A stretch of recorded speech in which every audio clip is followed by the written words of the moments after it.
खोल जुड़ा लेका काजे लेकी के मांगा खानदाने फसलिस ड्राइवर बाबू बया लेका लाल हजारी चमके तुझो बिंदिया जैसे अनेकों पारंपरिक एवं आधुनिक वीडियो एल्बम के निर्माता कुसुम कैसेट्स प्रस्तुत करते हैं आधुनिक। नमस्कार दोस्तों, मैं हूं मोनू सनवानी। आप देख रहे हैं अपना बस्तर। आज हमारे बीच बहुत ही खास मेहमान मौजूद हैं।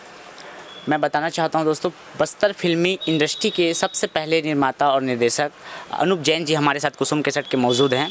तो हम उनसे चर्चा करेंगे कि उस दौर पे कैसा काम होता था, किस प्रकार से कठिनाइयों से उन लोग काम किए हैं। तो सर, आपका हमारे चैनल पे स्वागत है। धन्यवाद।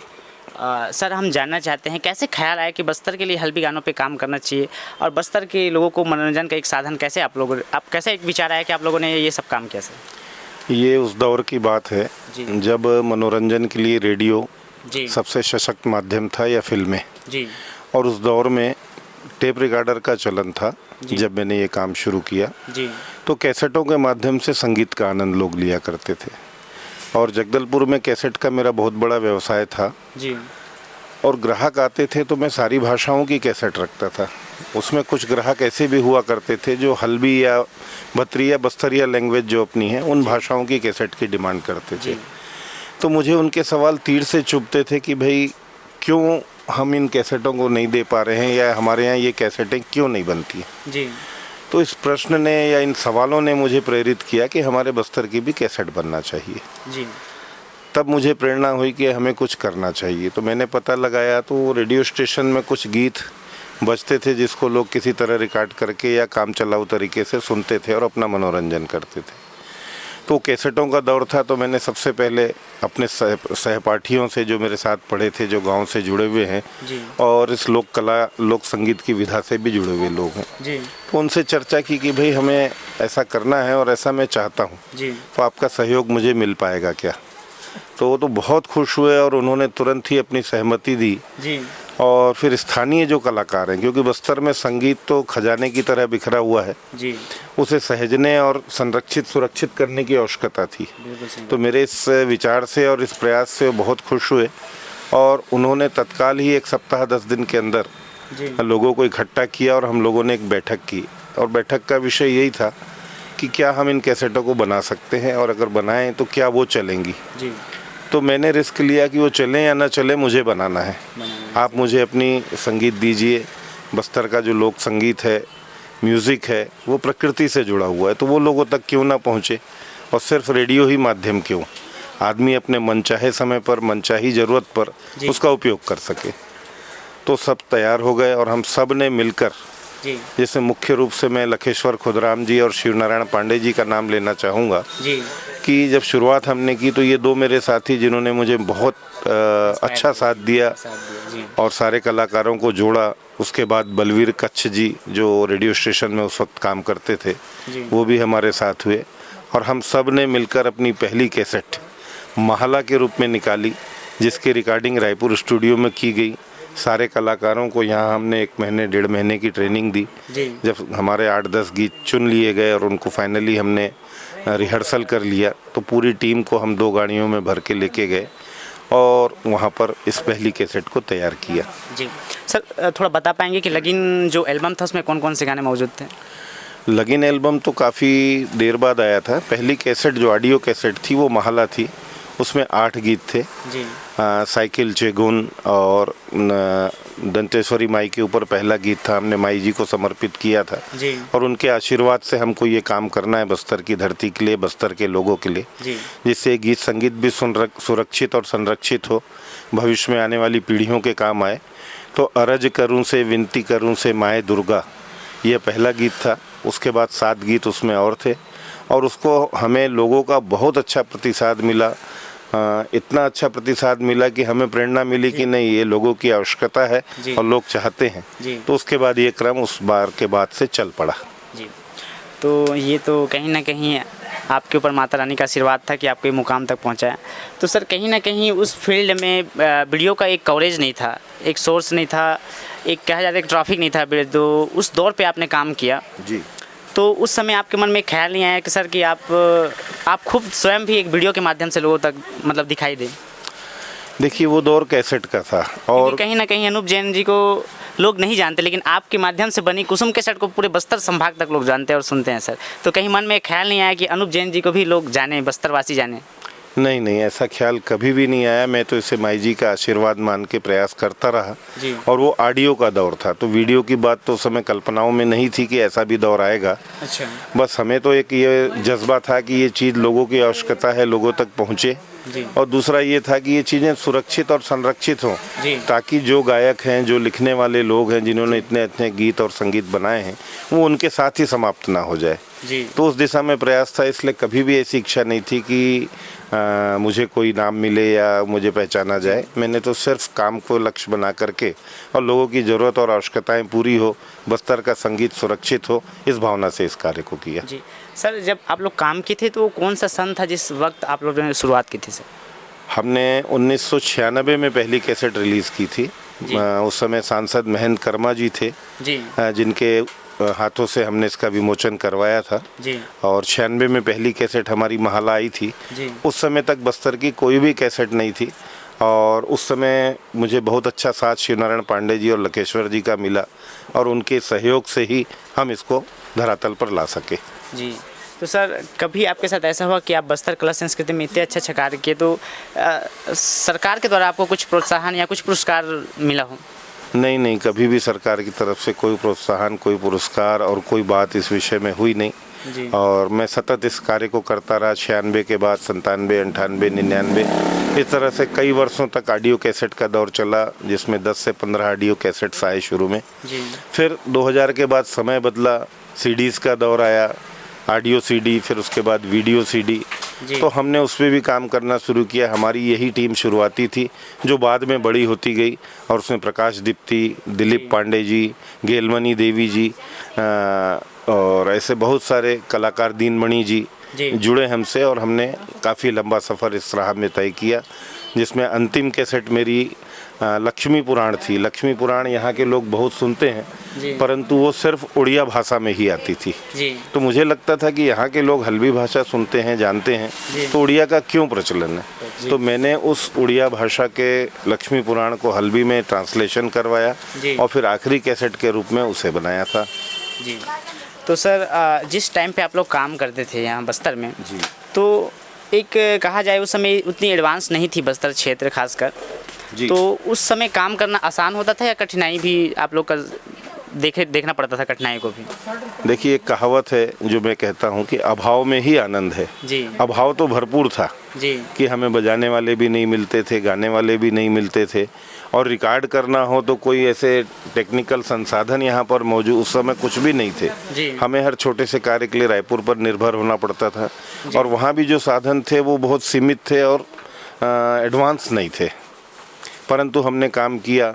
काम करने के साथ काम ही अनुभव देता है और उस अनुभव के साथ हमें पता लगा कि कटक में बहुत अच्छा स्टूडियो है भुवनेश्वर में। तो हमने फिर आगामी कैसेटों का रुख भुवनेश्वर या कटक की ओर किया और फिर कटक से हमने आगामी कैसेटों की तैयारी करवाई, जिनका क्वालिटी पुरानी कैसेटों से बहुत अच्छी थी और लोगों ने उसे बहुत सराहा और बहुत पसंद किया और लोगों की प्रेरणा, प्रेम, स्नेह को पाकर हमारा ये कारवां सतत चलता रहा।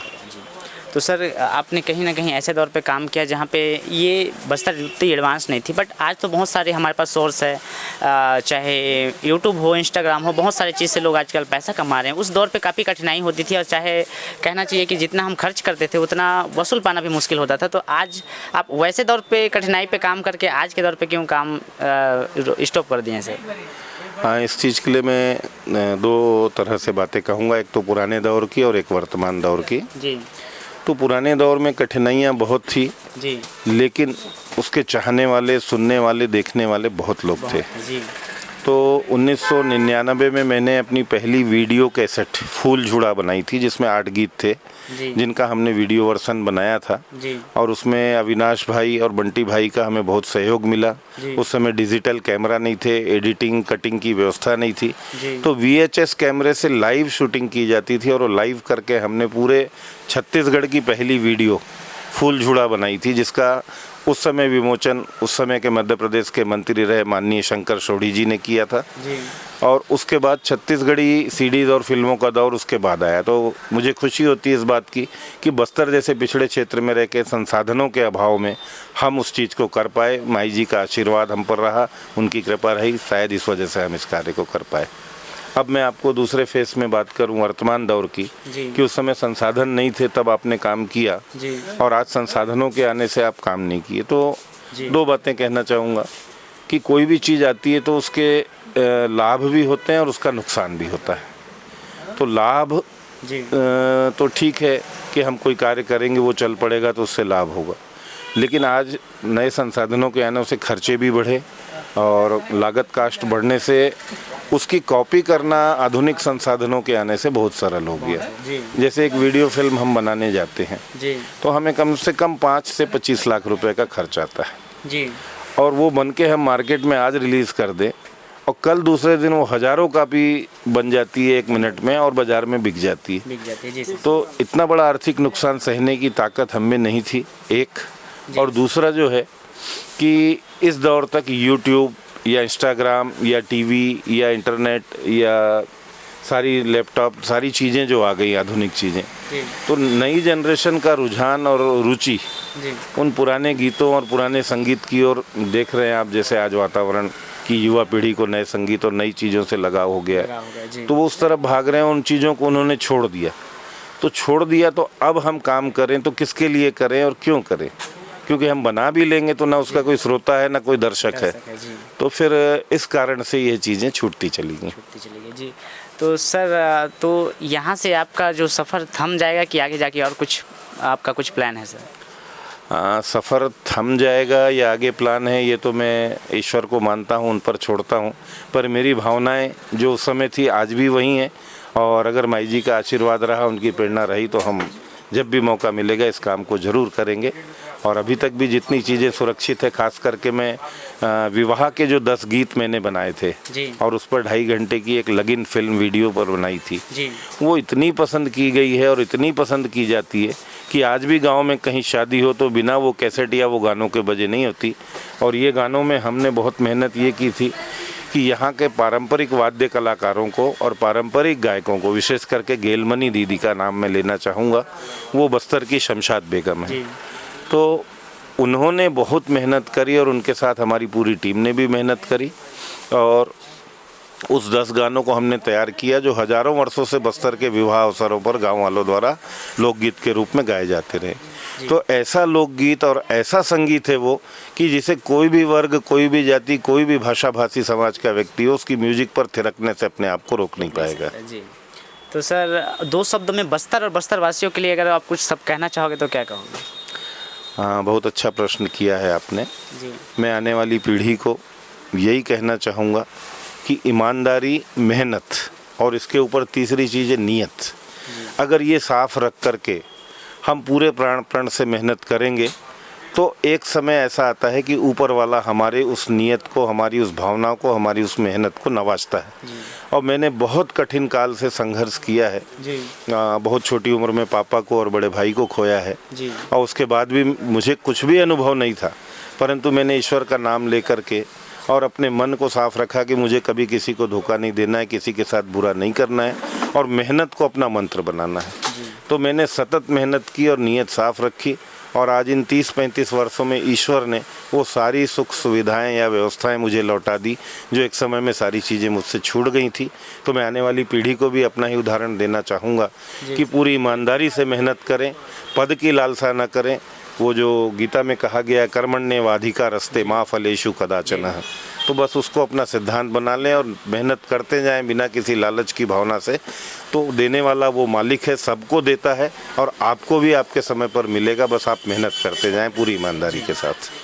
तो सर, कहीं ना कहीं मैं एक लास्ट सवाल आपसे जानना चाहता हूँ कि हमारे बस्तर जो है ये एक प्रकृति से, सुंदर प्रकृति से भरा हुआ एक बहुत सुंदर जगह है जी।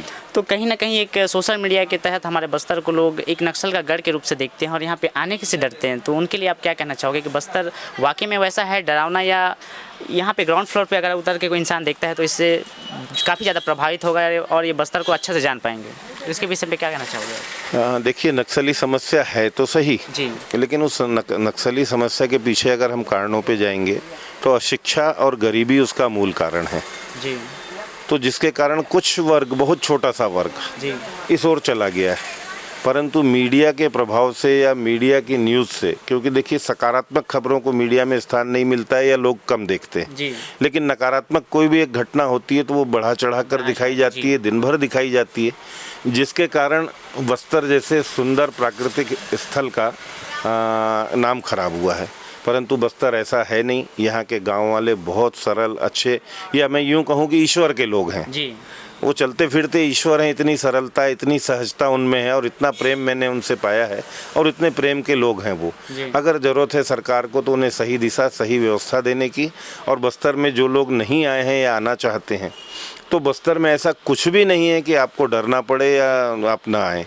बिल्कुल बेखौफ आप आ सकते हैं, बस्तर की खूबसूरत वादियों का आनंद ले सकते हैं, झरनों का, पहाड़ों का, जंगलों का, और विशेष करके यहाँ उन ग्रामीण जनों का जो भगवान की तरह भोले और सरल हैं, तो उनके बीच आकर के आप इस भ्रांति को दूर कर पाएंगे और आप अपने साथ ये स्मृतियाँ जब ले जाएंगे तो अपने लोगों के साथ बांटेंगे तो शायद ये धुंध छटेगी। जी तो ये थे हमारे बीच अनूप जैन सर, जो कि कुसुम केसट के निर्माता हैं और साथ में महावीर इलेक्ट्रॉनिक के ओनर भी हैं। काफ़ी अनुभवी व्यक्ति हैं जिनसे हम आज थोड़ा सा इनके ज्ञान के पिटारा में से थोड़ा से शब्द हम बाहर लाए, आप लोगों को प्रेरणा दिलाए। तो सर जाते जाते आप हमारे दर्शकों को कुछ कहना चाहोगे या आज की युवा पीढ़ी जो कार्य कर रहे हैं उनके लिए कुछ दो शब्द कहना चाहोगे? युवा पीढ़ी से मैंने अभी जैसे पहले कहा कि ईमानदारी और मेहनत इसको अपना मूल मंत्र बनाएं, नीयत साफ रखें, फल की कामना न करें और काम करते चले जाएं। मालिक सबको देता है, आपको भी भरपूर देगा। बस इस भावनाओं को संजोते हुए ईमानदारी पूर्वक कितनी भी कठिनाइयाँ आएँ, मेहनत से जीना चुराएं और अपने विचारों को डिगने न दें। ईमानदारी और सच्चाई के पथ से सफलता जरूर मिलेगी। तो दोस्तों मैं आपसे यहाँ से लेता हूँ विदा और बने रहिए अपना बस्तर के साथ। मैं हर रोज़ आपके लिए एक नया कलाकार को पेश करता रहता हूँ।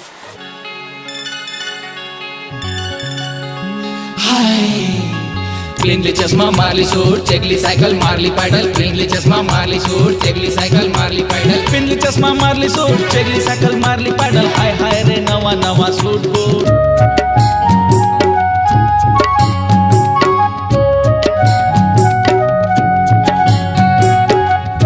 जिसके गीतों को लिखा है शंकर दास ने, धुनें सजाई है हरजीत सिंह पप्पू और तजिंदर सिंह गुक्कू ने।